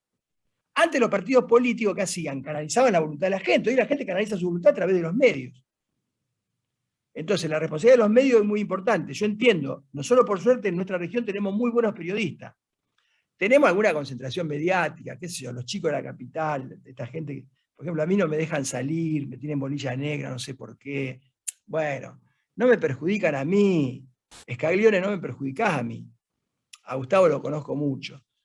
No me perjudicás a mí, porque yo puedo salir en Buenos Aires, en otros medios.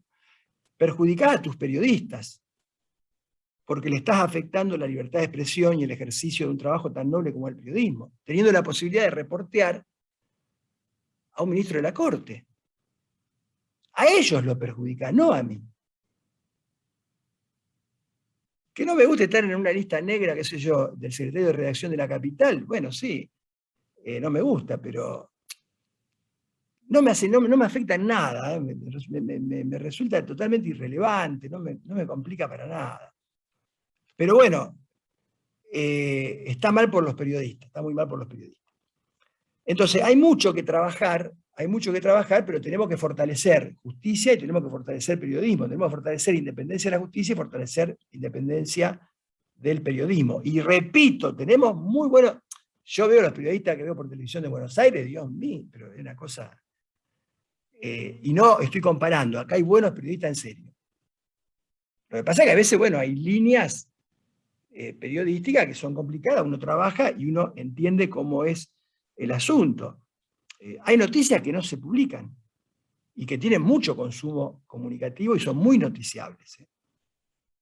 Y sin embargo no aparecen. No aparecen. Y de eso no se habla. De cualquier forma, este sistema para el periodismo es mucho más amigable porque obviamente le permite estar en contacto, le permite una mejor comprensión de algo que antes no entendía, parecía medio oscuro, medio como raro, y lo era. Los periodistas no se equivocaban, lo percibían como era. Y ahora tienen esta posibilidad, ¿no? Incluso de estar en una audiencia, de hasta también ayudar. Y bueno, también el periodismo tiene que... Uno de los artículos que le mandé a La Capital que no me publicó era sobre el juicio por jurados populares. Porque es importante avanzar nuestro sistema, nuestra reforma. El juicio por jurados populares no solo implica una forma de democratizar la justicia y permitir que la gente intervenga en algo que no es tan complicado, porque únicamente para un narcisista puede creer que es recontra complicado, y de hecho la experiencia de los países juradistas y de las provincias juradistas ha sido notable, sino que además el juicio por jurado, por su forma de litigio, permite neutralizar muchas distorsiones del sistema acusatorio y de la práctica del sistema acusatorio.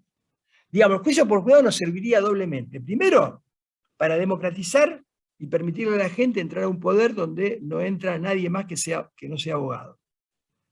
Y segundo, porque sería un instrumento que nos permitiría corregir muchos defectos de cómo funciona hoy el sistema acusatorio por distorsión operativa. Porque hay distorsiones que en el juicio por jurados populares son imposibles que se puedan producir.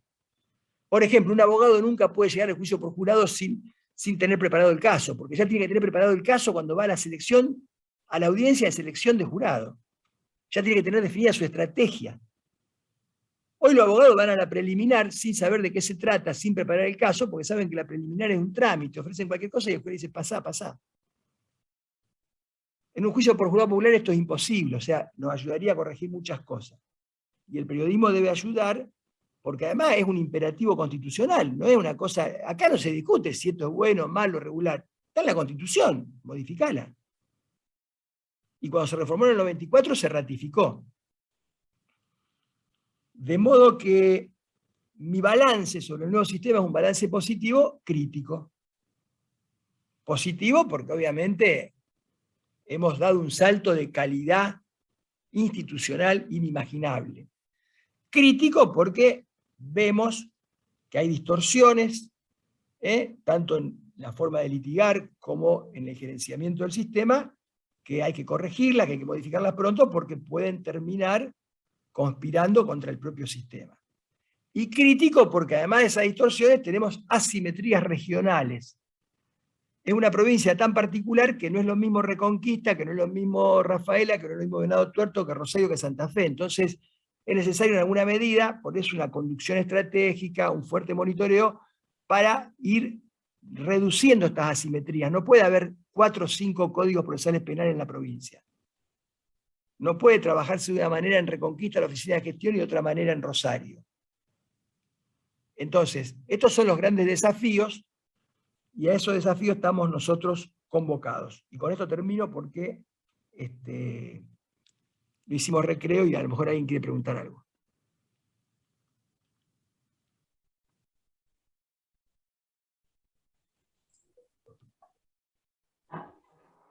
Hola, yo tengo un par de preguntas. Primero, bueno, muy interesante toda la charla. La verdad que me he reído en algunas partes porque siento que tiene toda la razón, sobre todo cuando habla de los periodistas, y que es la parte que me toca a mí como periodista. Y también pensar que a veces es difícil para, como usted decía, ¿no? Para los periodistas que responden o respondemos a distintos medios de comunicación que por ahí son importantes en cuanto al económico, a lo que recaudan, para decirlo de alguna forma. Es difícil porque, por ejemplo, por citar, no voy a citar un nombre, pero un funcionario político que está sospechado de un delito y que se niega a ir a una audiencia imputativa, y que a raíz de eso se genera todo un escándalo, no solo mediático, sino judicial, también, y que a partir de eso pone plata en todos los medios de comunicación más importantes de Rosario, de Santa Fe.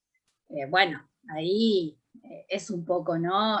Injusto, justamente porque termina opacándose y termina no termina siendo noticia o termina tirándose de alguna manera, no hablándose del hecho que es un hecho de corrupción muy importante.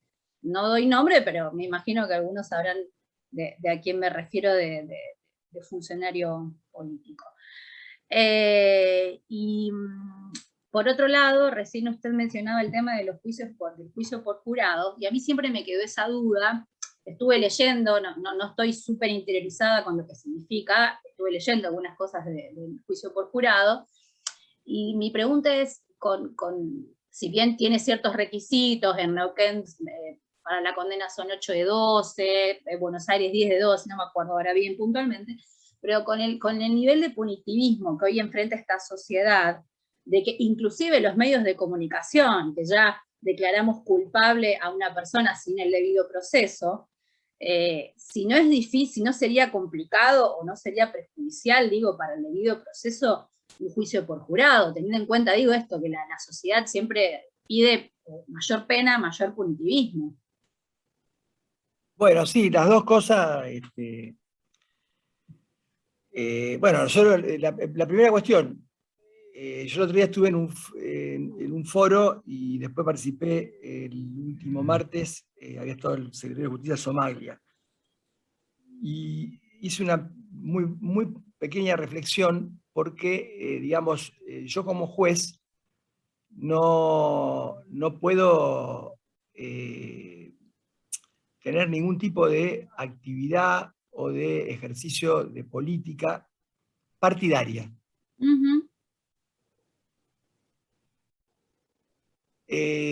Pero sí de política institucional. ¿Por qué? Porque los jueces formamos parte de un poder político. El Poder Judicial es un poder político, por si alguno no lo sabía, porque forma parte de la estructura de gobierno de la polis, o sea, forma parte de la estructura de gobierno de la sociedad. Gobierna al lado del Ejecutivo y del Legislativo. Cada uno tiene su función. ¿Cómo gobierna el Poder Judicial? Gobierna gestionando conflictos, nada más y nada menos, y limitando la arbitrariedad de otros poderes. Por eso los actos del Poder Judicial son actos políticos, son actos de gobierno, y por eso tienen que ser públicos, tienen que ser transparentes, y tienen que estar motivados, tienen que ser racionales. Y por eso un juez puede hablar de política institucional. Yo prefiero un juez que hable, que es previsible, antes que un jugador de póker. Porque un jugador de póker nunca sé qué carta tiene en la mano, ¿viste? Ni tampoco para dónde sale. Y allí planteé que, evidentemente, la provincia tiene un problema institucional grave, y si uno no lo reconoce, no lo va a poder resolver. Por lo tanto, reconocer que hay un problema es un punto de partida para resolverlo. ¿El problema institucional involucra a los tres poderes? Sí. ¿Involucra a sectores de la sociedad? Por supuesto. ¿Involucra a empresarios? Sí, claro que sí. ¿Involucra a medios? Por supuesto. Bueno, frente a este problema hay dos posibilidades. O hacemos un gran debate, o alguien convoca, toma la iniciativa y convoca para un diálogo interinstitucional, incluso con participación ciudadana, o hacemos un gran debate público, o nos ponemos a jugar al póker. La elección es de cada uno sabrá. Los que quieren jugar al póker, veremos si alguna vez tenemos la madurez de poder poner las cosas sobre la mesa y tratar de buscar una salida para que nuestra provincia, digamos, gane en institucionalidad, lo cual significa, por otra parte, someter a discusión un montón de cosas. Piensen que en este conflicto institucional que tenemos, nosotros tenemos parada en la legislatura leyes trascendentes, como la ley de acceso a la información pública, la ley de conectividad, las leyes de seguridad, la ley de juicio por jurados populares. Bueno. Segunda parte, la pregunta, yo siempre fui antijuradista, una de las razones tenía que ver con eso que estás planteando, hasta que me puse a estudiar bastante el tema, y fundamentalmente a medir mucha investigación de campo que hacían los países juradistas, que trabajan mucho con la investigación de campo. La investigación de campo la pueden hacer no abogados, porque no estamos formados en eso. Y bueno, y eso me produjo un cambio muy grande en mi percepción del tema, y por eso soy hoy juradista a muerte. En verdad, vos le ponés a un ciudadano un micrófono en una radio y lo más probable es que te pida la pena de muerte. Ese mismo ciudadano entra a una sala de audiencia y vos le das la responsabilidad de ejercer la función jurisdiccional y hace un giro de 180 grados. Está probada la responsabilidad, obviamente, está probada la responsabilidad con que la gente, con que las personas han asumido esta tarea tan delicada, casi propia de un dios, como es juzgar a un par. Es tremendo. En Inglaterra, en los países y en las provincias de Argentina. Y fíjate que hay otro dato que es más cuantitativo, que tiene que ver con los porcentajes. No tenés más porcentaje de condena en el jurado que en el juez técnico. Y hay un tercer dato que tiene incidencia en esto. Para llegar a un juicio por jurado, seguramente hubo una gran audiencia preliminar. Es decir, a un juicio por jurado no llega cualquier caso como para decir, después lo terminamos viendo en el jurado, en el juicio.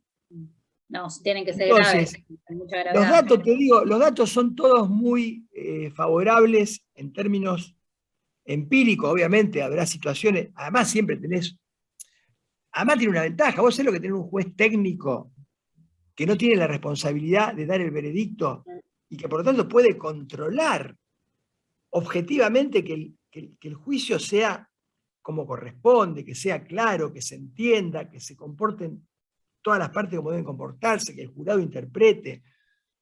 Si además el juez es un juez formado y los abogados, tenés las instrucciones iniciales, las finales, o sea, en verdad este temor yo lo disiparía, y de hecho vos fíjate que hubo jurados que declararon, o por lo menos inaplicaron la prisión perpetua. El famoso caso de Córdoba. Además, yo siempre me hago una pregunta. ¿Tan bien le fue a la justicia penal con los jueces técnicos que tanto miedo le tenemos a los ciudadanos? ¿Tan bien le fue? Yo miro a Comodoro Pi y me pregunto, ¿qué le estamos enseñando en la Facultad de Derecho a los alumnos? Porque si el resultado después es eso... No. Por eso digo, y no es lo mismo que te juzgue un juez a que sean 12 personas. Porque no es lo mismo uno, los jueces son tan presionables como, Sí. o los jueces pueden ser también, los jueces también sienten la presión de la tapa del diario, sienten la presión, ojo, no sé cómo. Una vez un ministro de la Corte, un tipo de primera, me dijo, mirá, yo por suerte nunca tuve, y yo esto lo repito acá en reconocimiento a los gobernadores que ha tenido nuestra provincia, por lo menos durante mi gestión. Nunca nadie levantó el teléfono para pedirme o decirme algo. Lo digo acá claramente y lo digo en cualquier lugar, y siempre resolví conforme mi criterio. Por lo menos a mí, yo me hago cargo de lo mío, no sé, a mí nunca nadie me llamó. Un juez de corte me dijo, mira, Daniel, a mí nunca dice, me sugirieron esto, lo otro, pero la única vez que me sentí realmente presionado, pero muy presionado, fue en un caso que tenía alto impacto público, estaba mucho en los medios, y yo llegaba a mi casa, me sentaba a cenar, y mi mujer, mi señora, mi esposa y mi hijo, me decían, bueno, ¿y vos qué vas a hacer en este caso? Me supongo que lo vas... O sea, ellos me exigían una decisión en un sentido determinado, mi propia familia, en función de la percepción que tenían del caso, dado el tratamiento que tenía periodísticamente. Claro. De modo que, vuelvo a repetir, los jueces también son desde ese punto de vista vulnerables, y a veces no es lo mismo un tribunal unipersonal, por ejemplo, que en materia penal, salvo casos muy graves, es común, que un jurado de 12 personas.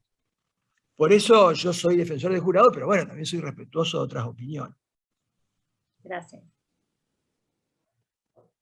Bueno, cualquiera que quiera hacer alguna consulta o pregunta, mi correo electrónico es herbeta, en minúscula, daniel@gmail.com.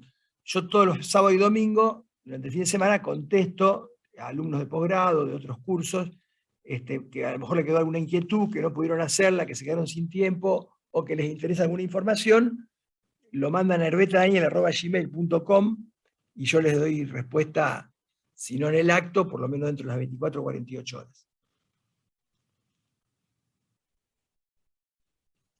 Y si terminamos, los saludo a Santiago Gince. Le deseo suerte en el partido en Brasil, partido bravo. Sí.